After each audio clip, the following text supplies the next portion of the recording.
Halo teman-teman, perkenalkan nama saya Sawiti Vina Kartika dari Universitas Lampung. Kali ini saya akan membahas tentang analisis deskripsi data COVID-19 di dunia. Saya akan melakukan analisis menggunakan RapidMiner Studio Educational.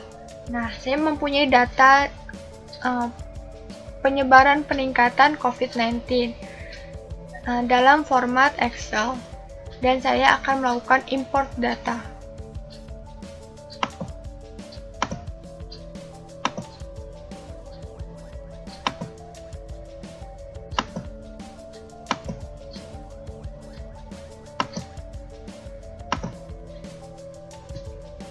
Nah, ini merupakan data yang telah saya import. Di sini ada beberapa kolom, yaitu row number. Ini merupakan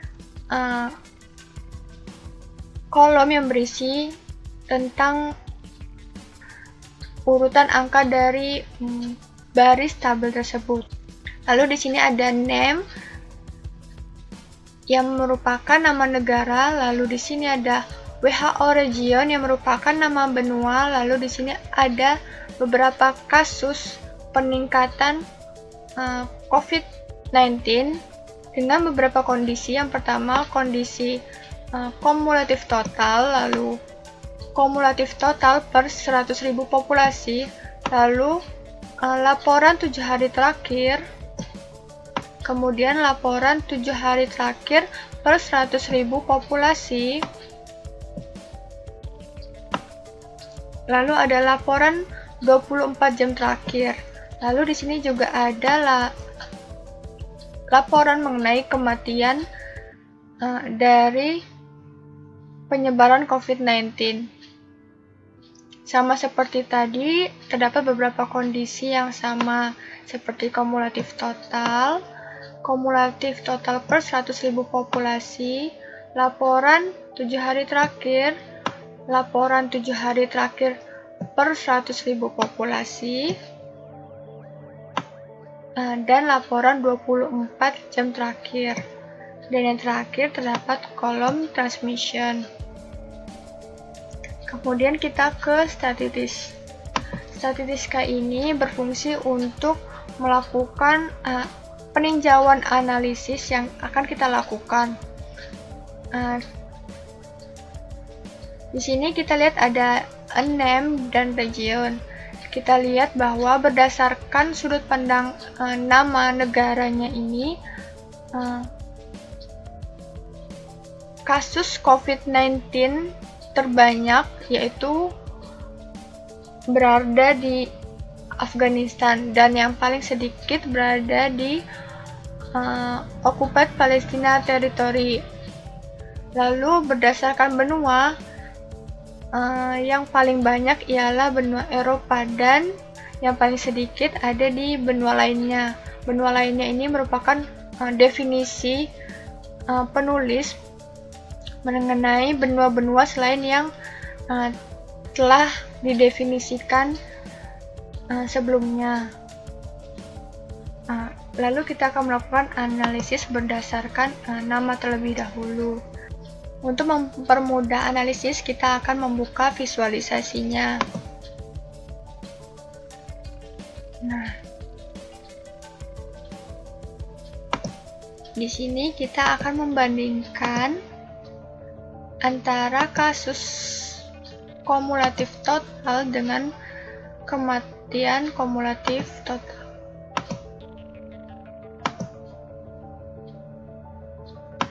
Dengan aggregation function-nya rata-rata. Dan untuk mempermudahnya kita menggunakan chart line. Nah, di sini kita lihat bahwa global ini merupakan perhitungan rata-rata secara keseluruhan dari seluruh negara ini. Nah, kita lihat bahwa rata-rata tertinggi diraih oleh United States of America dengan rata-rata kumulatif peningkatan COVID-19-nya ialah 31 juta dan kasus kematiannya 566.000.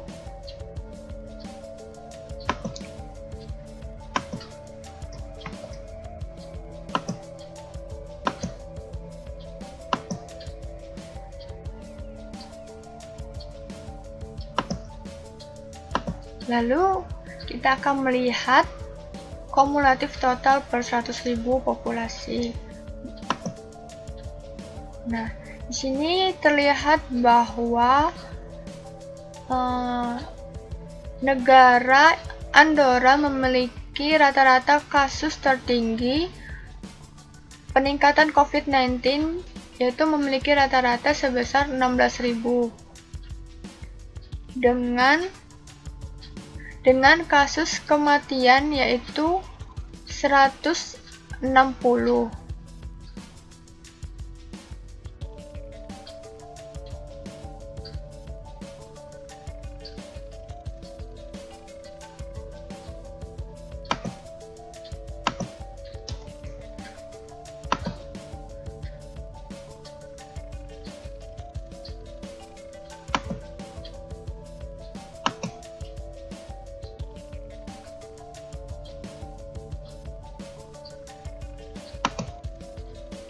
Kemudian kita akan melihat perbandingan antara kasus peningkatan COVID-19 7 hari terakhir dengan kasus kematiannya. Di sini dilihat bahwa kasus tertinggi berada pada India, yaitu sebesar 2 juta kasus dengan rata-rata kematian yaitu 16.000.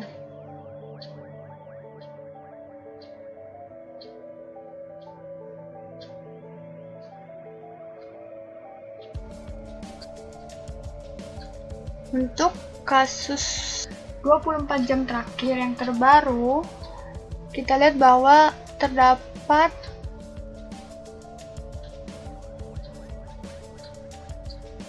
dia masih memiliki rata-rata tertinggi yaitu 300.000 dengan rata-rata kematian yaitu 2.800. Kemudian kita beralih ke sudut pandang benua. Pada sudut pandang benua ini terdapat 7 macam benua, yaitu Amerika, Southeast Asia, Eropa,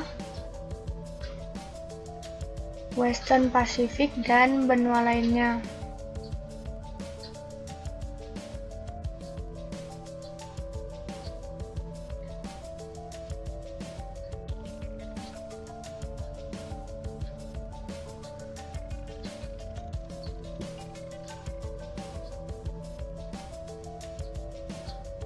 Dinyatakan bahwa benua dengan COVID-19 tertinggi berada di benua Southeast Asia, yaitu sebesar 1.800.000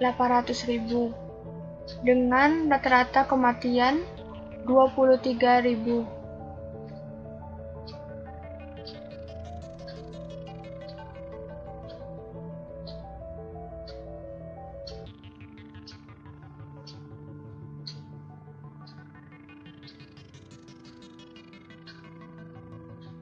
Lalu kita juga mengambil contoh tentang laporan 7 hari terakhir per 100.000 populasi kasus COVID-19 serta kasus kematiannya. Nah, di sini terlihat bahwa kasus tertinggi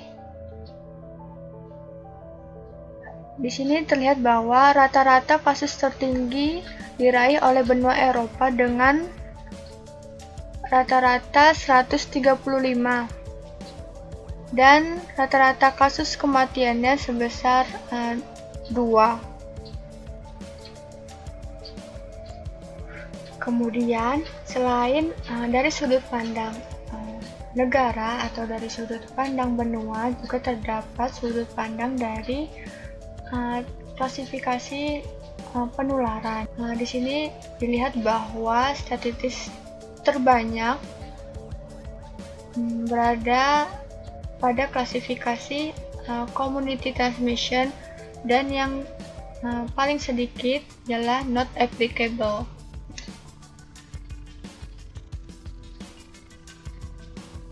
Kita lihat bahwa community transmission terdapat 149 kasus, cluster of case terdapat 42 kasus, sporadic case terdapat 18 kasus, pending terdapat 3 kasus, lalu no case terdapat 24 kasus, dan not applicable terdapat 1 kasus.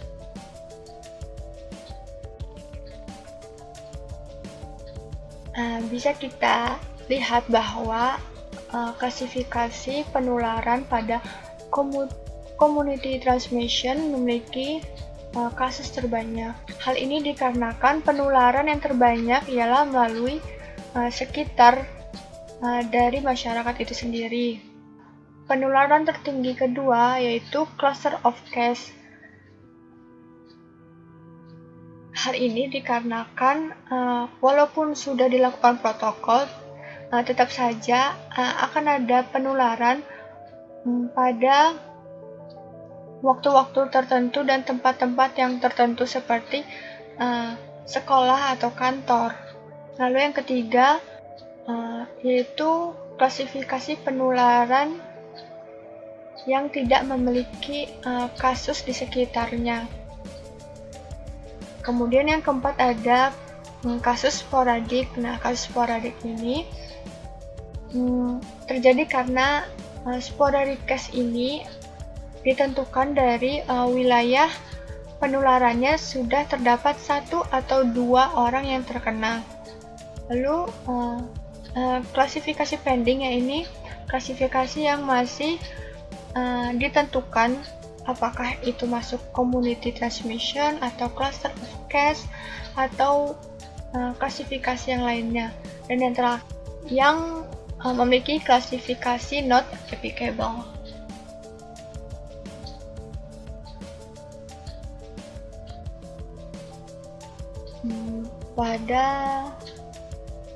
Pada laporan 7 hari terakhir per 100.000 populasi, penularan terbesar terjadi dikarenakan community transmission.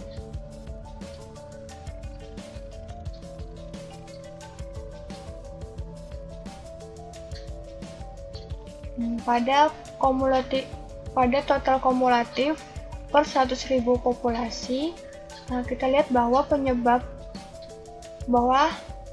klasifikasi penularan terjadi pada cluster of case.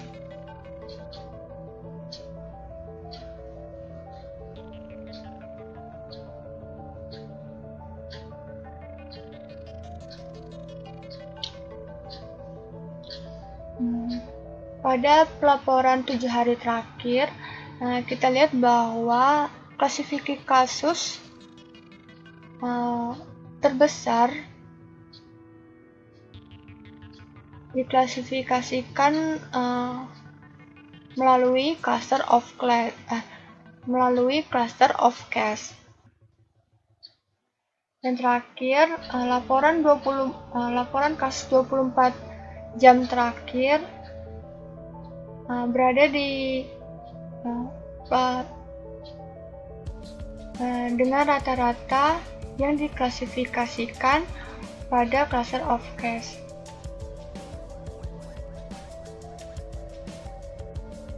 Namun tidak dipungkiri bahwa klasifikasi dari penularan COVID-19 ini berdasarkan community transmission seperti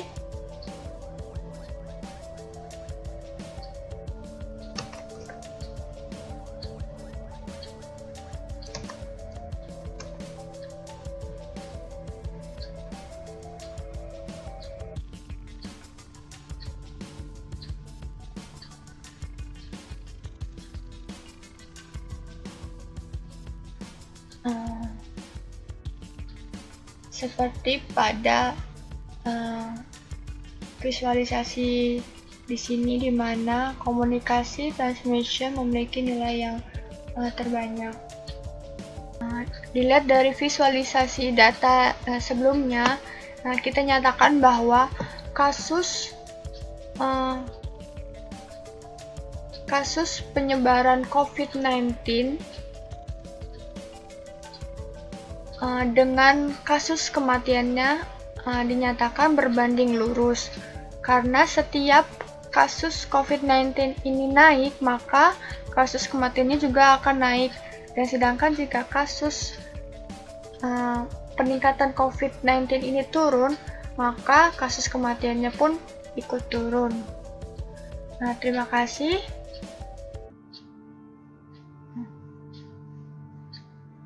Terima kasih telah menonton pembahasan kali ini.